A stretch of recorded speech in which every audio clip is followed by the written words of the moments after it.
اور اس کے اندر اتنی برکت ہے جو آپ کی سوچ سے بھی باہر ہے۔ السلام علیکم ورحمۃ اللہ وبرکاتہ۔ میرے بھائی سب دیکھنے والے خیر خیریت سے ہوں گے، اللہ وبارک تعالیٰ آپ پر کروڑوں رحمتیں بسائے، ہر دکھ ہر تکلیف سے بچائے۔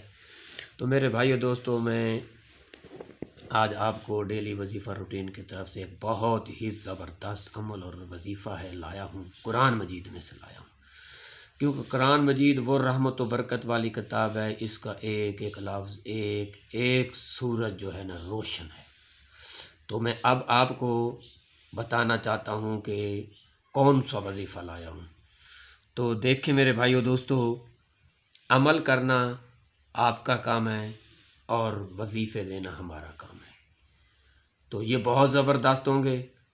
تو آپ لوگوں نے میری پوری ویڈیو دیکھنی ہے، ویڈیو دیکھنے کے بعد آپ کو معلوم ہوگا کہ یہ عمل کیسے کرنا ہے، کیونکہ پوری دیکھنے پر ہی معلوم ہوتا ہے کہ کیسے عمل ہے، آدھی دیکھیں گے تو عمل کا معلوم نہیں ہوگا۔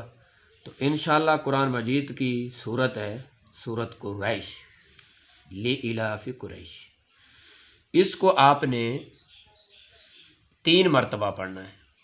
جب اگر آپ کھانا پکا رہے ہوں گے نا، کھانا پکانے کے دوران اگر کوئی مہمان آ جاتا ہے تو آپ نے اس کے اوپر 3 مرتبہ سورت قریش پڑھ کر دم کرنی ہے، اور دم کر کے آپ نے اوپر اس کے ڈھکن لگا دینا ہے، اور وہاں سے نکالتے جائیں اور کھانا دیتے جائیں، بعد میں ڈھکن بند کر دینا ہے۔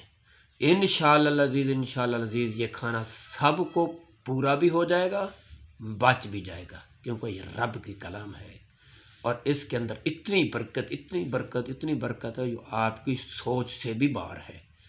اس لیے آپ اس پر عمل کریں، انشاءاللہ آپ کے کھانے کے اندر کمی نہیں ہوگی، رب تعالیٰ کی طرف کھانا زیادہ ہوتا جائے گا۔ تو اب میں اپنی اجازت چاہتا ہوں، اب میرے چینل کو سبسکرائب بھی کیا کریں، آگے شیئر بھی کیا کریں، کمنٹ کے اندر بتایا کریں، لائک بھی کیا کریں، کیونکہ آپ میری سپورٹ کریں گے تو انشاءاللہ میں آپ کو اچھے سے اچھا وظیفہ عمل لاؤں گا۔ اب میں اجازت چاہتا ہوں، اللہ حافظ۔